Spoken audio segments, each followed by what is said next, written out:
Hello, everyone. It's my pleasure to welcome all of you in the plenary session after the whole morning of successful sessions in the seminar. So in this plenary session, we are going to summarize the findings of the sessions in the morning, as well as brainstorm and discuss on consequences and lessons learned in the morning today. So I would like to begin with giving the floor to the session chairs this morning to briefly summarize the main lessons they learned from the presentations of their sessions.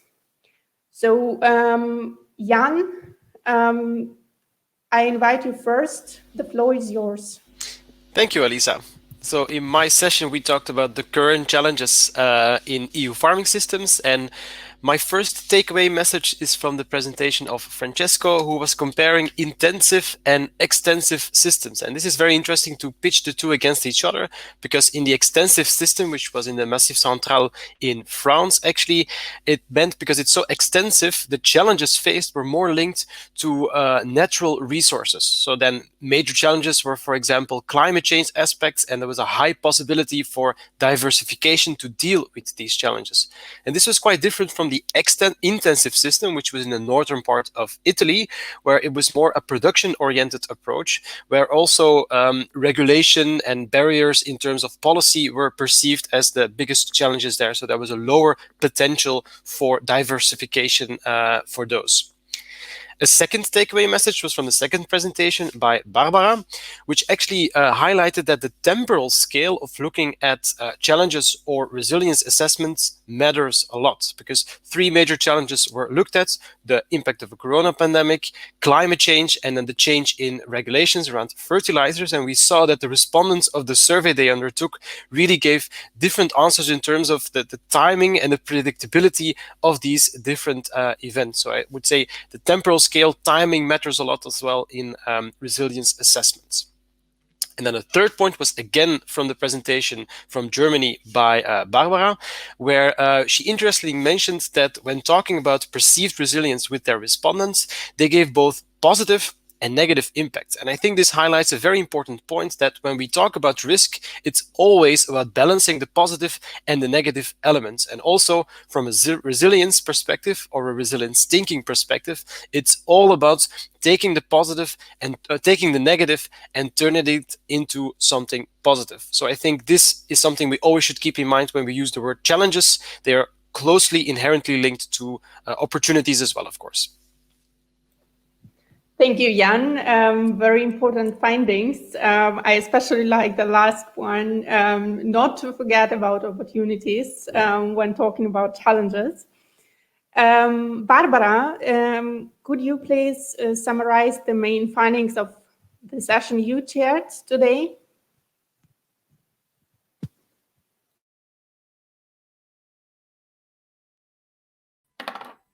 Okay.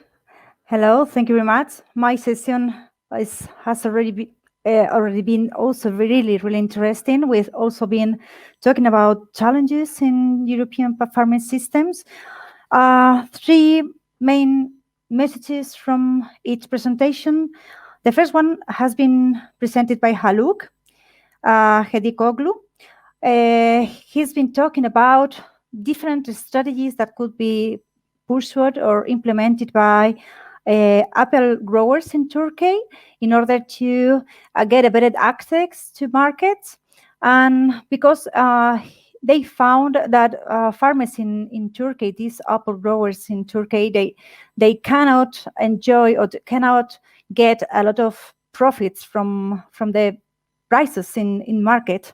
So they seen that even the COVID crisis even worse this situation where growers cannot participate in benefits. So they conclude that it's important to reinforce in this sector the support or the services provided by extension services and also for producer organizations. Regarding this following session that has been introduced by Irene Kumonen from that she was talking about transformational change and resilience within Finnish agri-food system. She gave a really interesting presentations because she was talking about the resilience in a long term of the agri-food system, and they found that based on an adaptive cycle, they studied the system dynamics of the Finnish agri-food system and found that transformation between regimes also can reduce resilience. So this is important to think that most of the changes, these transformations, are motivated by crisis, and the effects of this crisis may affect, of course, pursue the transformation, but also may reduce the resilience of the system. So this is key for us to understand. And the last session has been done by Camelia Gravrilescu, that she has been talking about the challenges and strategies in the northeast of region in Romania towards more resilient farming system. And they found that it's really important education and cooperation between farmers. She told that it's important to educate since to children, also to try not to be an individual person, but try to cooperate since the beginning. So it's important to pursue it, to reinforce cooperation since the beginning of our projects in agricultural sector. These are my key points of my session. Thank you. Thank you, Barbara. Very dense and informative summary. I now would like to move to another session which was dedicated to challenges, namely to climate change, and give the floor to Francesco to summarize the main findings from the session he chaired. So, hello everybody. Well, my session was about resilience in the context of climate change. So it was addressed in different ways by the three interesting presentations of my session. The first presentation by Hazib Ahmed was mostly oriented to the performance of dairy cows, and the study highlighted the trade-off that can be observed among productivity of milk productivity of cows, milk productivity potential of cows, and the resistance to climate change. So this raises important reflection about how to address the trade-off, about addressing the risk or addressing productivity. And there was interesting considerations about diversification. The second was by Cinzia Zinanti and colleagues, was mostly about a social way of coping with climate challenges. So it was an income stabilization tool that comes from a participative way of financing losses in the income. And the study highlighted that this can be a cost economically viable for addressing future climate events. The third presentation was by Julian Zeilinger about a model, a theoretical model that describes the possibility of adaptation of Austrian farms, and it highlighted that there is still a gap of adaptation to go with a perfect adaptation, and there were interesting insights about short-term adaptation versus long-term adaptation. Thank you, Francesco. Very informative. So those were 3 sessions about current challenges. And now I would like to move to the tools to actually analyze the challenges and resilience. And a very important role here is for quantitative methods. And Francisca chaired a session on quantitative methods to analyze resilience. Francisca, could you summarize the main findings from the session? Yeah. So although the title of the session gives the impression that we focused mainly on the method, I would rather go to talk about the key findings, or what I think was the main topic in these presentations. So if you're really interested in the methods, then please contact the authors or read their papers. It is really, really interesting. Or follow the PhD project of Murillo. So we talked a lot about trade-offs. So the trade-offs between the 3 dimensions of resilience, so the economic, environmental, and social dimensions. So if you're interested in these trade-offs and how they interact, I really suggest you to read the papers of Rui. Then also the next session talked about the trade-offs of efficiency and resilience. And this will be a PhD project by Murillo to focus a bit more on trade-offs and synergies between economy and efficiency and resilience. And I also liked the question from the audience to how to combine the different more short-term perspective and more long-term perspective for the farmers. And the last presentation by Kasia was about the idea of combining the resilience capacities with other indicators like the total factor productivity, because only in terms of crisis you will see if capacities really work out, or if you can just measure capacity, but it will never come into play in terms of crisis. I would say this is the main take-home messages of this session. Thank you, Francisca. Very interesting session indeed. I would like to welcome the other person actively involved in this session. Maria Pinueva is an observer today, and she will give the concluding remarks at the end of the session. Maria, welcome as well.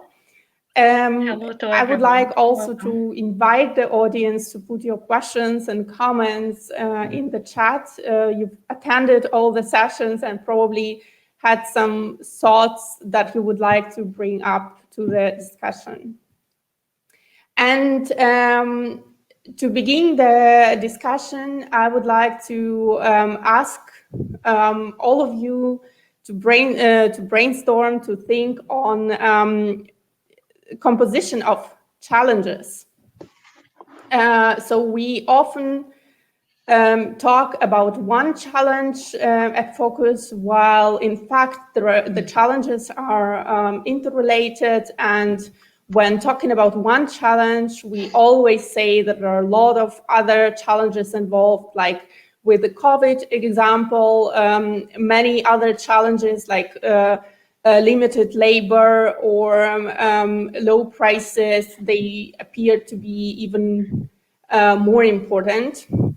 Also, when talking about climate change, we always remind about other challenges involved, like sickness of animals, or also volatility of income and prices. So in your view, does it make any sense to focus on single challenges, or is it more relevant to focus from the very beginning on a bundle of challenges and on their interdependencies?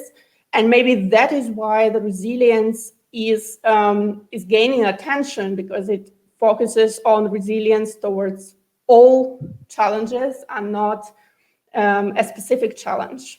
So what are your thoughts on this?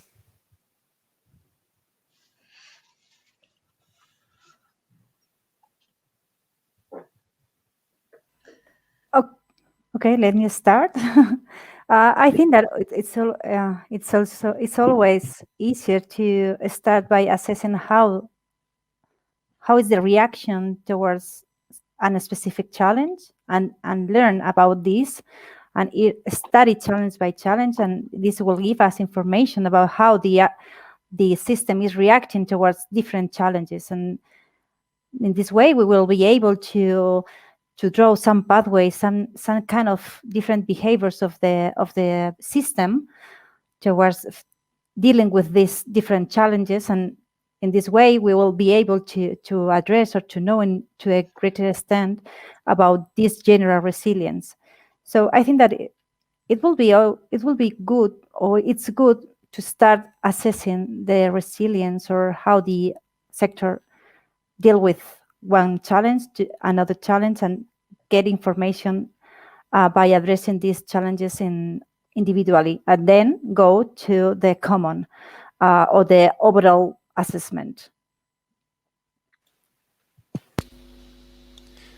Yeah, if I can add on top of that, I think in the diversity of the cases we've seen, this is really true, and I think each case also has their individual challenge that maybe matters most. So starting from that major challenge is usually a good starting point, but it's not just also the multitude of challenges we are facing with, but maybe also the order in which they happen, or if they happen successively, or maybe in combination at the same time. Of course, that's typically a bigger problem. So I think always we need to keep an eye out on the multitude of challenges at the same time as well, on top of starting challenge by challenge. Yeah, I can add something. I think it's important to highlight the concept of trade-off, because if we consider the motto, resilience of what to what, actually there are many trade-offs regarding the to what. So if we pay attention to one of the challenges, we can neglect. We can build the resilience on one challenge, and then we can neglect and become weaker in another challenge. So a lesson learned is trade-offs are there. It's important to highlight trade-offs, and then building resilience can be move the trade-off, overcome the trade-off. Franziska? Yeah, so in our session, of course, there are trade-offs, and also trade-offs between this, how it was called, the dimensions, or between these systems. But I think also in the second presentation, we talk also about synergies. And so I think the main challenge would be to be aware of the trade-offs and try to find the synergies. And so, yeah, for this, I think we need these tools, or to develop these tools. Thank you. Yeah, indeed, very important note. I see that Miranda is also in the session. Miranda, welcome to you as well. Nice that you're here. And would you like to reflect on the topic as well? Yeah, thanks, Elisa. Very much like the session and the summaries given so far. Yeah, on your question about the accumulating challenges and the many challenges that we face at the same time, I think indeed, as Barbara indicated, very relevant to study challenges, specific challenges, and to learn from that and to see what we can learn from that. But on top of that, I think it's very important to look at and understand the resilience attributes, so the diversity, the way people learn, the general profitability in a sector, whether there is a connection with outside the farming system, to get insight into these general resilience building attributes, because they in the end are contributing to also dealing with challenges that we don't know yet, and yeah, so multiple challenges adding up, and also challenges that we don't know yet. So indeed, very important to study specific challenges, but also to look into the resilience attributes to see preparedness and capacity for unexpected, well, the unknown unknowns coming in. Thank you, Miranda. Very important remark. I see that Arvin also added in the chat that challenges are often described as symptoms or consequences, and not so much attention is paid, or not enough attention is paid to actually root of that caused the challenge. Indeed, that's also important to keep in mind when studying challenges. And I would like to pick up on the point made by Miranda to study attributes. So what I've also noticed from the sessions today, that a lot of attention is paid to attributes that have nothing to do with financial resources or land resources, but indeed intangible assets like collaboration, learning, networking, and so on. So my question to you, do you think we have already enough knowledge and also developed methodology to efficiently study these intangible assets, these attributes of resilience, in particular when running quantitative assessment of resilience? A very strong question, Alisa. So in the SureFarm project, we used 21 methods to understand various components of resilience. And we also looked into these intangible assets, as you call them. And we obtained insight into learning capacity of farmers and into willingness to cooperate. For instance, we saw in the Romanian farming system that willingness to cooperate was hampering progress in dealing with the COVID crisis. In other places, there's a lot of cooperation already going on, but learning is not always also very successful. So we obtained some insights, but I find your question very sharp, Alisa, that we have 22 fantastic attributes, but exact quantification of them, exact measurement of these attributes in the field there's still room for improvement. Thank you. Franziska, I saw your hand as well. Yeah, so I think as researchers, we would never agree that we have already enough methods and that we know enough. No, because as soon as you get into something, you see more questions arising. So I could definitely say no, but I saw, at least in my session, already really, really good methodological approaches for that, or plans how to tackle issues. So, but no, not enough yet.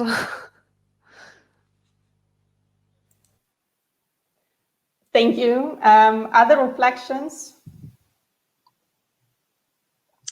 Another reflection there is also, following Franziska's point here, when is it good enough? That's also a question that we face. When is the learning good enough? When is the cooperation good enough? Or do you become too much dependent on the person or the company you are cooperating with? So the level of the attributes is also yet to be seen in practice. Indeed, and I think that the same can be said about resilience capacities as well. We talked a bit about this issue yesterday. So when a system or a farm can actually claim that it is resilient, or is it always room for improvement? And this is basically non-ending process of improving resilience without any clear objective in mind. Indeed, that makes the whole issue even more complex. Yeah. Any further additions on this, Franziska? Yeah, we discussed a bit the difference between like this potential resilience. So I think most of the Surefire method really focus on the potential resilience, and but this is clearly a difference to a revealed resilience. But of course, revealed resilience is really hard to measure, hard to observe, because for this we really need the crisis or the long-term stress. But for sure, there's clearly a difference between potential and revealed resilience. True, very true. I agree. Yeah. Can I make a small addition there? Yeah. It's difficult to wave my hand and catch your attention. Franziska, a small addition there. It was indeed very good that we did the COVID assessment, because then we were really witnessing what was going on in the different farming systems. So in that sense, we could see the revealed resilience. And we really found the evidence that that farming systems with in which there was a lot of cooperation, for instance, and more diverse channels of selling products, that was really helpful in dealing with the lockdowns.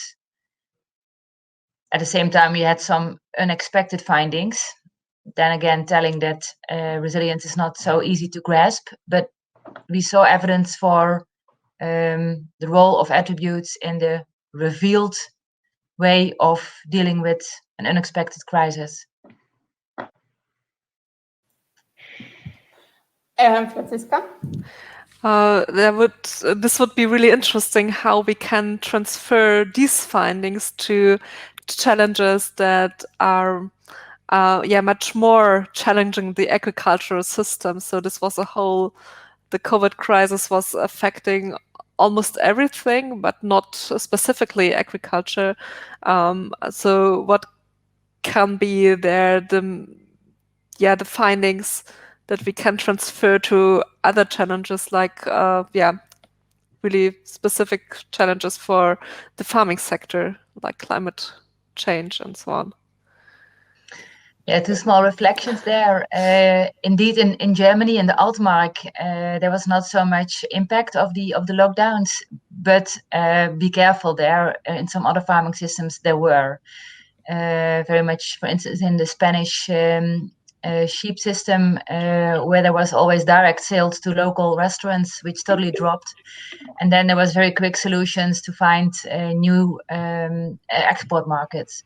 So yeah, in some regions there was no effect, very little effect. In other regions there was.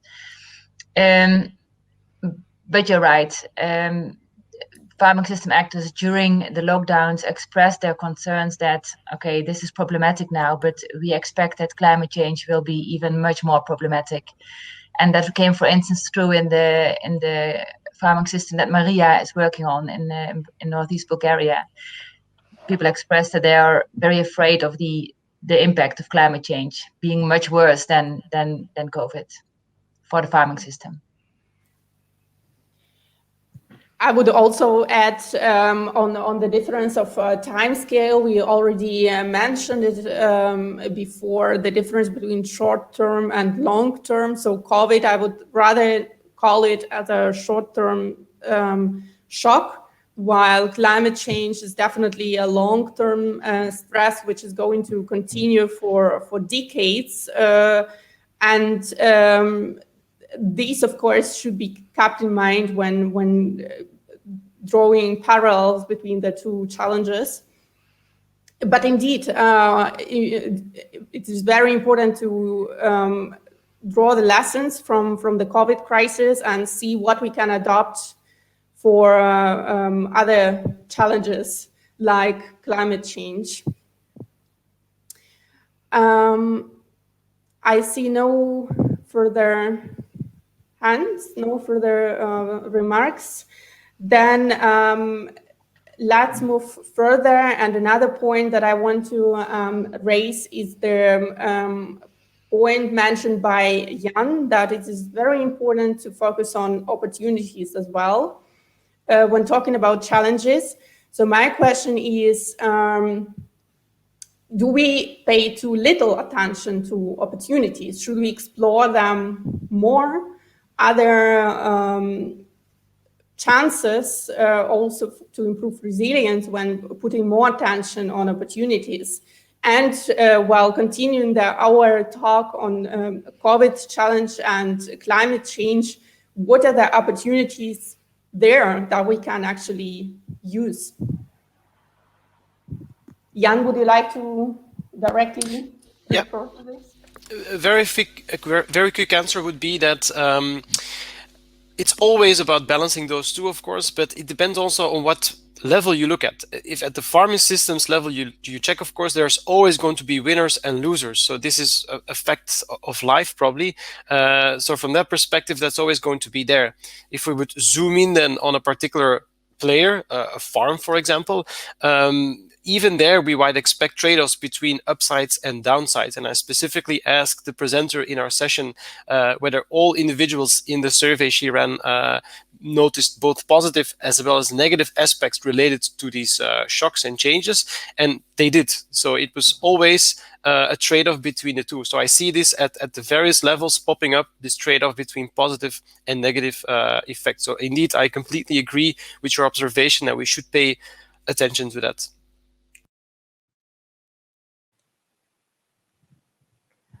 Other remarks on this?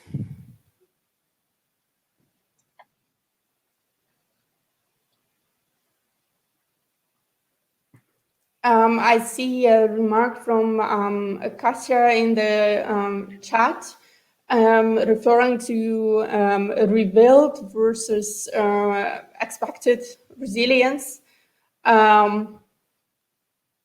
I don't think it's a question, it's indeed a remark, and I completely agree, that rebuild resilience matters as well, and it is not the same as expected or simulated resilience. A small addition to that observation from Kasia, one can die fit. Yeah, indeed, Kasia, it is many factors play a role, and being fit as a marathon runner is only one of the attributes, you could say, that plays a role in understanding resilience. Moreover, we argue resilience is latent, so it's difficult to observe and only can be observed if there is a crisis happening. And yeah, it's many factors playing a role, and that is also what your example says. It's not only the fitness of the marathon runner, the fitness of the heart.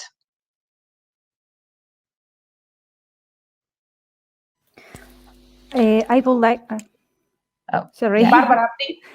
Yeah, I would like to add just regarding these opportunities for the future to improve resilience. Maybe I think that resilience attributes are really useful to define these opportunities for the future, because as we've seen to deal with when farming systems have been dealing with COVID and another challenges or shocks, the presence of these attributes help the farming system to be more resilient. So I think that it's an opportunity to look more in depth to these resilience attributes and find the ways to improve or reinforce them.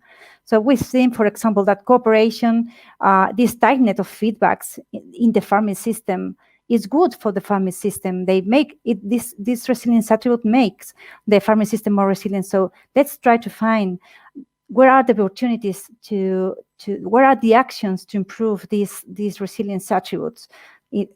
Another one, it's easy to understand the profitable of farms.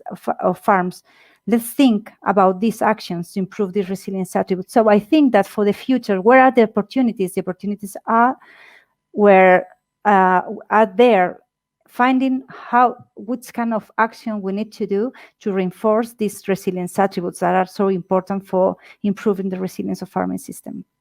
Thank you. Yeah, very strong, Barbara. Quick comments, Francisca, before giving the floor then also to you. Barbara, and that is, I think, also that we realized that during the Sure Farm project, and that is why we moved from these 5 very general resilience attributes to 22, because they are so useful in talking about resilience and in identifying the opportunities, exactly as you say. Very good. Franziska, sorry to, yeah. Yeah, relating a bit to Kasia, and also in her study, it was more the Russian embargo that was studied as a crisis. And to somehow link this to the other presentation that were more focusing on the trade-offs between the different dimensions, I think for the future it will play a much more a role to really also see the different dimensions of resilience, not only the attributes, because then it really comes from what side this crisis comes. Is it economic? Is it environmental? And in which perspective the farms are resilient? Are they in which dimension they are strong? So if you just add up the attributes, we can come up with like a sum. Okay, the farm is resilient, but then the challenge is directly hitting in the other dimension. And so I think we should discuss a bit more on all of these dimensions, or to keep them in mind. Thank you, Franziska. Jan, would you like to add something? Yep. Another conceptual point I would like to stress is that when we make a distinction between what are positive aspects and negative aspects, again, the time perspective matters as well. So if we say that systems are exposed to shocks and they survive, we say that they are resilient. But there's actually another level we can go to, which is that actually systems can become even better after being exposed to a shock. So turning something negative truly into something positive over time. And this concept is sometimes called anti-fragility, which was introduced by risk expert Nassim Taleb.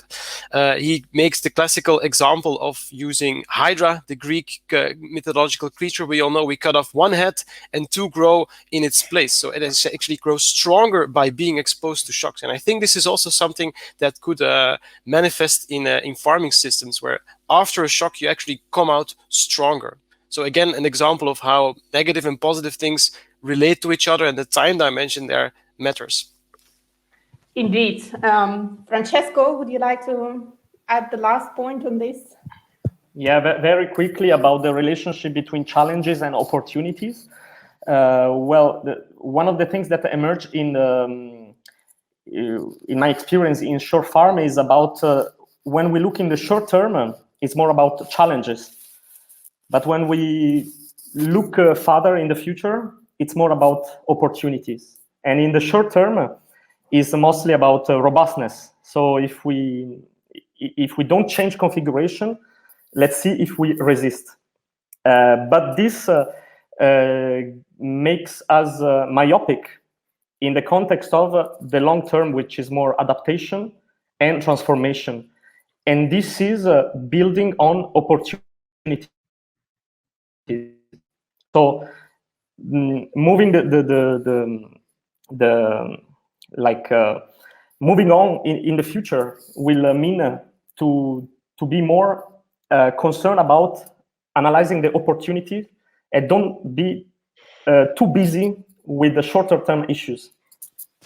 Thank you, Francesco. Was a very interesting discussion, and such a pity that I now, looking at the time, I have to conclude. And for this, I give the floor to Maria. Maria, could you provide some reflections on the discussion and the sessions today?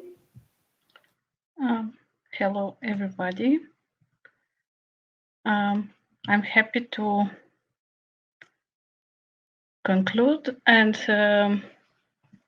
it is easy because we heard very interesting presentations and very insightful discussion with the chairs of the sessions. Did you see my screen? Not yet. Do you hear me, and do you see my screen? We hear you, but we cannot see your screen yet. It's loading. Now we can see it. Okay, thank you. Sorry for the connection. And in Sure Farm, we distinguish three resilience capacities, as Miranda mentioned yesterday, and the assessment of it is part of the resilience assessment within the project, and we consider the robustness, adaptability, and transformability. And as you can see from the figures, which illustrate our understanding about these three capacities, it relates to each of the figure presents the different reaction and different responses of the farming systems towards challenges and the changing environment, as we discussed. And also these changes and responses depends on the specificities of the farming system, of the specialization, the intensification, as we heard from some of the presentations, but also it was a very good point Francesco did about the time scale, because the resilience capacities operate in different time scales. Therefore, different strategies, different actions contribute to each of them. And it was mentioned that, for example, mechanizations contribute to robustness in some of the cases, new technologies and technological development to adaptability, crisis towards transformability. So it was very interesting, and what I can say that the robustness is the most obvious one, and maybe the easier one that is perceived by the farming systems and the farm level, because of its short-term responses. We have more adaptations, and despite they are limited in the example we saw, we heard very, very good examples. And the transformation capacity is at low level now, and it's still happening as, if I can say, as a niche activity, single farm activity. And maybe now it is a very, very good time, and we have the farming systems have a better chance to transform and to undertake these incremental changes, which we all consider as necessary in order to respond not only on the short term, but on the long-term challenges as well, and to take the opportunities which were mentioned. And what I can say that today's presentations and discussion, maybe, I hope it is not too optimistic, but we are at the beginning of a period in which transformations are needed and are required if we would like to have more sustainable and more resilient farming systems in the future. Thank you. Thank you, Maria, for the wonderful summary. I now pass over to Miranda for some final words of the day. What to add to these strong words of Maria, that we are at the beginning of a period in which we move more into transformation, and also a need for this transformability as a response to the challenges that farming systems are facing. Not much to add there, and it also reinforces what we concluded yesterday at the end of the morning. We are not ready yet, so more work to be done.